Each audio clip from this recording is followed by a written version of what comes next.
What's going on, guys? Revit Architecture, and in today's tutorial I'm going to be talking about PDFs and Revit. Now, with the latest versions of Revit that have came out, we had some improvements as far as PDFs in Revit. We have the options to import PDFs within Revit, so I thought it would be a good idea to create sort of a tutorial that talks completely about PDFs in Revit, how to import them, how to export them, how to edit them, how to use them, and just how to do all of the adjustments. So that's what this video is going to be all about. Now, quickly before we get into a video, just give me a minute to talk about today's video sponsor. And that's PDFelement Pro. This is an easy-to-use PDF editor both for Mac and Windows users. As a young architect, I have a lot of experience with working with PDFs both as a student and in the professional field. And let me tell you, it can be such a hassle. It usually takes a lot of time to import your PDFs into the software that you're using, and a lot of the time this is just because of a small modification or a small mistake that either you made or somebody you're working with.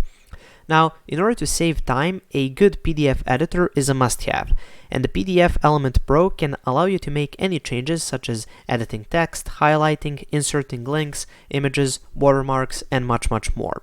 You can also use the PDFelement Pro in order to export your files into numerous different file formats in order to use them in certain presentations or project documentation.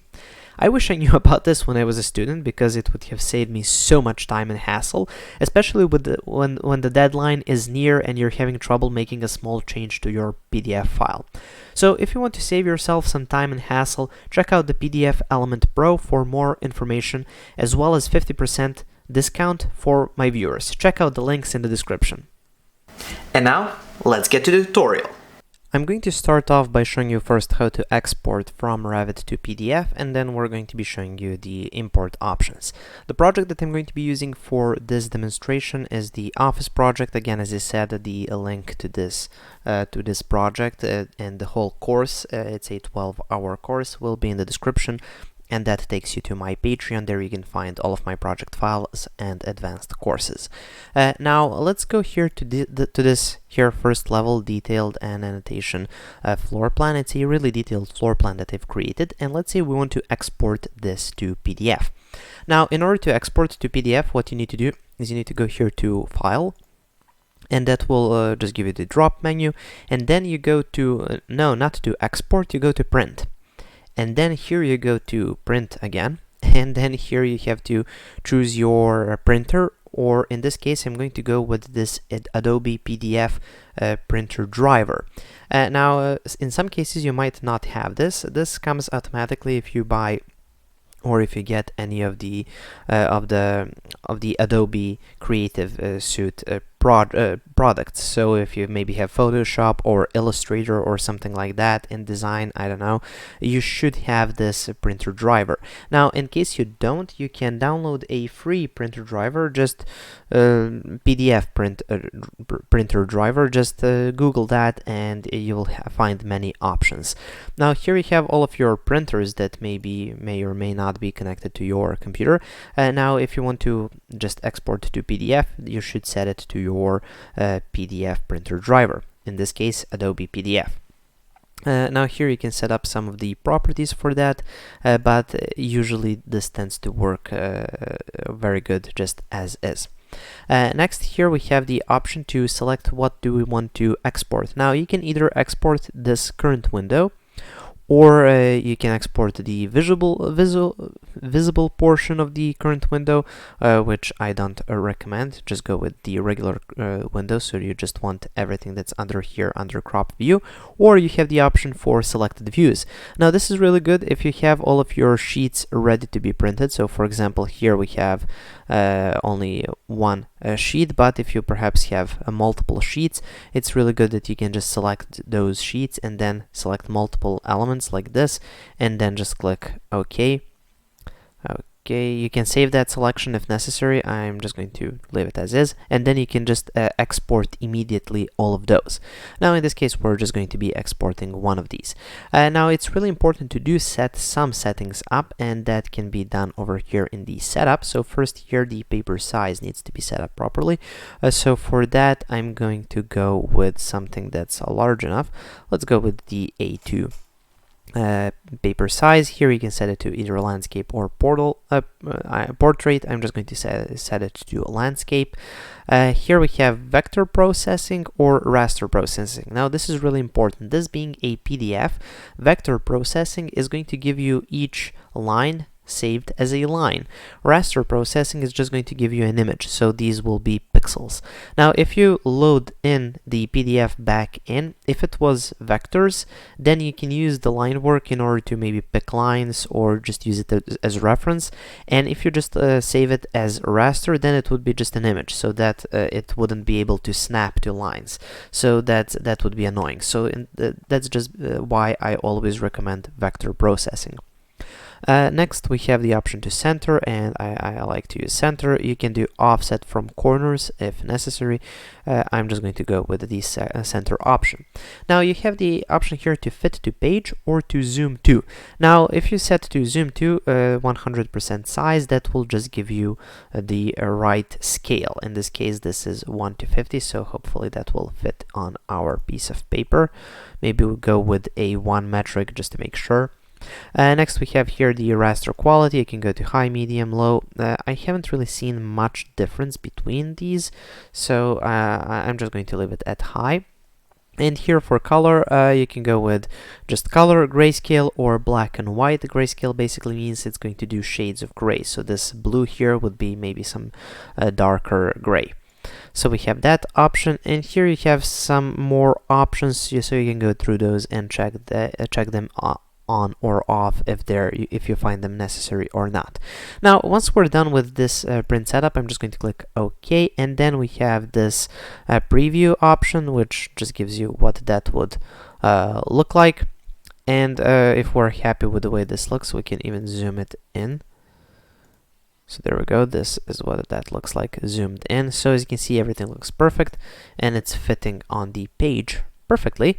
So now we can just close this off, and I can go here to I can go back into my print. Yeah, and now I can just here browse where I want to save that. So I can maybe save it on my desktop, and let's call it the sample project PDF. Now remember that it's going to name this as your project name. So this is just what this file, Revit file is called. So that's why it's taking that as a name. So I'm just going to leave that as is, hit save, and then OK. And then again, you're going to get that same menu. So let's go to our desktop, hit save, and there we go. It's just exporting, and that's it. You're done. And here we have that PDF saved, and we can just zoom in just to make sure that everything looks perfect, and as you can see, it does. So there we go. That's how you export from Revit. And now let's take a look at importing PDF files. Now for importing PDF files, make sure to have a newer version of Revit. This was introduced in the 2020 version, so this won't be able to be done in any previous versions.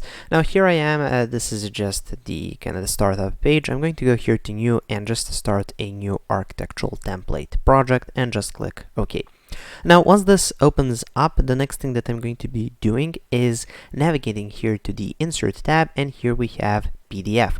Now this is the new button that appears here next to the just all of the other import options, and it's right next to the image. Now when I click here on PDF, it basically opens up the import image dialog. Yeah, import image. Revit has a really similar approach at looking at images and PDFs, so it basically works the same. So here it says import image, don't get confused by that.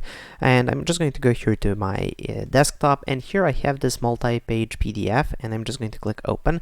And as you can see here, this has 6 pages, so I'm just going to select one of those. So perhaps maybe go with page number 1, and then here on the bottom we have the option to set up the resolution of the image. Now here you can set it up from anything from 72 up to 600 dpi. I found that 600 dpi works best, even though 300 is pretty decent as far as print is concerned. Here when you're in Revit and just zooming in a lot of the time, I like to go with 600. Now even though this is vector processed PDF, it still needs to have its like resolution set up. And here we can see the paper size as well. Okay, with this all set up, I'm just going to click OK, and let's wait for a second. Revit tends to take this a bit hard just because it's a large PDF, a lot of lines, a lot of information, and also we've set it up to 600 dpi, so it can get a little buggy when just starting or loading in the PDF the first time. But once it's done, as you can see here, now we can just click, and there we go. Now, of course, you have to resize this, as this is way too large for this here model. So let's wait for a second, and yeah, let's just resize it to something smaller. Here we go, even smaller. Now having this set up to correct scale can be a bit difficult, so here we have a dimension line, and then we can use this to set this up in a proper scale. So this is basically dimensioning the distance between these two grids. So we know that the 600 is the distance between two grids.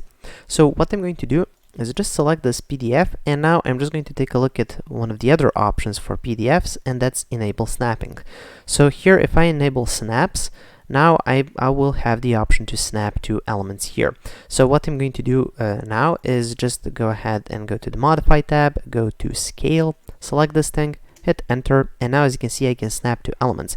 So I can actually snap to this endpoint over here, then go to the other one, snap there, and then just rescale to 6000 millimeters, which is equivalent to 600 centimeters. Now we know that this is 100% in correct scale, so that's really useful. Also, this enable snaps option will be useful when doing walls. So for example, here we have a wall, and if I want to do a wall over that, and let's choose maybe 300 millimeter wall, you can just snap to these lines. So for example, I'm going to snap to this here line, and then as you can see, I can just do the wall that goes up to here, and here we have another snap. So you can use those snaps to work a bit easier with your PDFs.